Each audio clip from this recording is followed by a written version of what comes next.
Hello friends, आप सभी को नमस्कार। हमारे यूट्यूब चैनल में आप सभी का स्वागत है। आज हमने कुछ इंपॉर्टेंट क्वेश्चंस लेकर आ रहे हैं। माइंस एक्ट 1952 ये वेरी इंपॉर्टेंट है। ये हम पार्ट 1 वीडियोस अभी बनाए हुए हैं। पार्ट 2 पार्ट 3 इस तरह हमारा वीडियोस आएगा। आप हमारे साथ जुड़े रहिए, हमारे चैनल को सब्सक्राइब कीजिए, शेयर कीजिए, लाइक कीजिए। तो आइए दोस्तों, पहला क्वेश्चन हम डिस्कस करते हैं।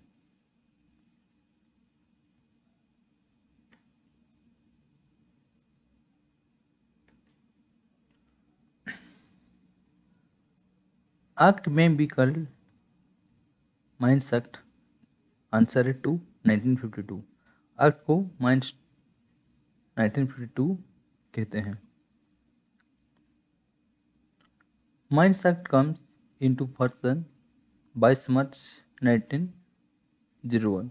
1901 में 22 मार्च को पहला माइंस एक्ट बनाया गया था। उसके बाद 15 डेज मार्च 1952 में आया हुआ है। आंसर 4 है। इस क्वेश्चन का आंसर 4 है। In open cast working, if the date of exhibition is not exceed thus, then more than Mines Act shall not be applied. Answer 6 meter. 6 meter से कम खुदाई जहाँ पर होता है वहाँ पर माइंस एक्ट लागू नहीं होता है। Act not apply any mine engaged in the extraction of answer 4। इनमें से मुरुम लेटराइट लाइमस्टोन जहाँ पर रहता है उसमें इस साल के सारे में एक्ट अप्लाई नहीं होता है। Before commencement of any mining operation, notice shall be given to whom in which the mine is situated by owner agent manager. सभी माइंस का ऑनर रेंज मैनेजर अगर कोई कहीं पे किसी माइंस में माइंस ओपनिंग करना चाहते हैं तो जो नोटिस देते हैं किससे किसे दिया जाता है? Chief inspector mines, Indian bureau of mines, director mines. Answer 2 इसका आंसर है।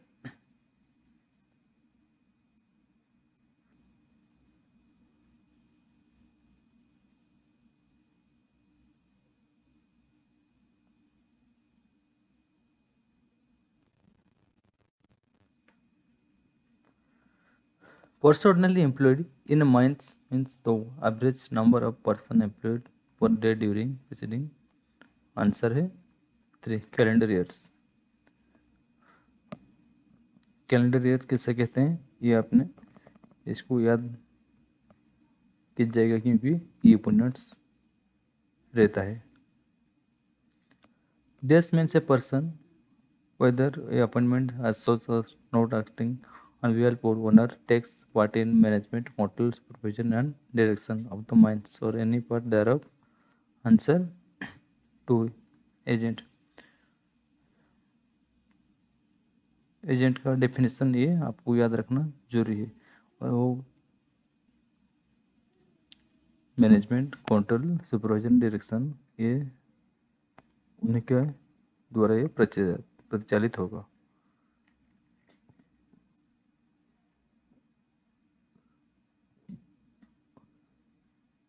means any exhibition where any operation for the purpose of searching for or obtaining minerals has been or being carried on and includes all open cast working। Answer 2 ये सब open cast working में आएगा। Death of mine means any person who is immediate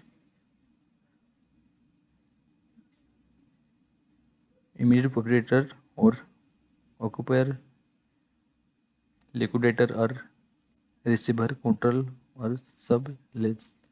इसका answer honour है। इस सारे जो है ऑनर के ऊपर आएगा।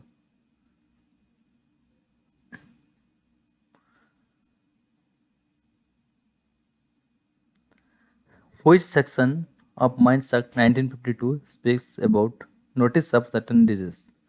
आंसर 25। 25 सेक्शन में नोटिफाइड डिजीज के ऊपर वर्णित किया गया है।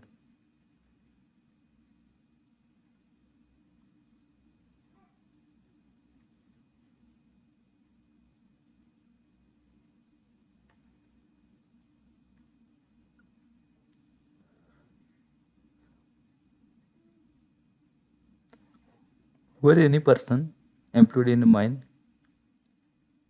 contract any disease, the owner, agent or manager shall send notice to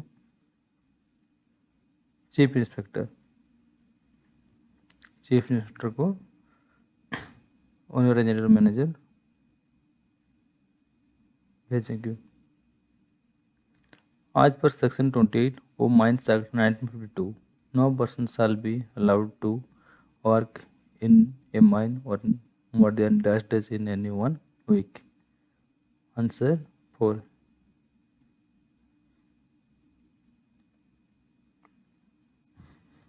If due to any emergency the weekly days of rest cannot be given within 1 month, as days or the same within next 2 months. Answer 2. Compulsory day of rest.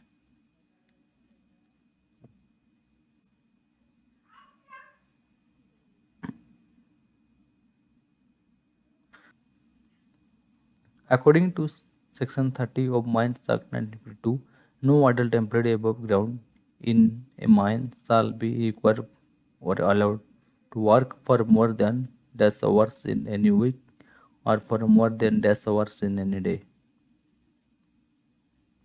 Answer 3.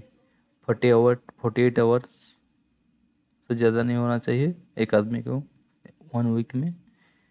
6 days में 48 से ज़्यादा नहीं होना चाहिए। एक 9 hours per day एक आदमी maximum 9 days काम कर सकता है।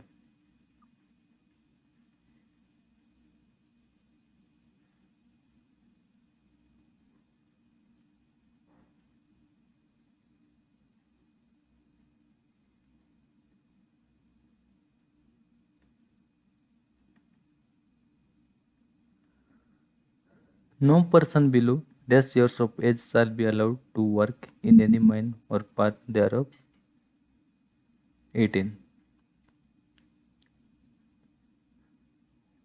से कम व्यक्ति को माइंस में अलाउ नहीं किया जाएगा।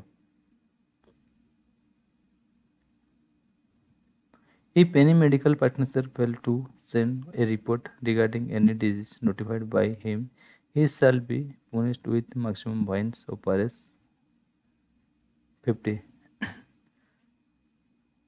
अगर माइंस में मेडिकल पार्टनर कोई डिजीज नोटिफाई होता है उसके बारे में वो लिखित सबमिट नहीं करते हैं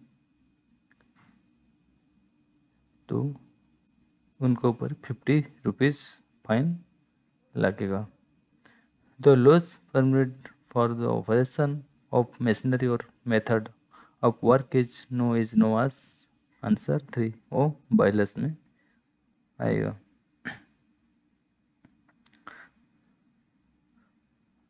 No mine can be opened even for a single day unless a processing the prescribed a qualification has been appointment a manager इसमें अपॉइंटमेंट होता है। तो दोस्तों ये सारे के सारे माइंस एक्ट का पार्ट 1 में ये वीडियो हम शेयर किए हुए हैं। बेसिकली एक्ट में 18 चीज़ ऊपर ध्यान देना जरूरी है। तो 18 चीज़ क्या क्या है?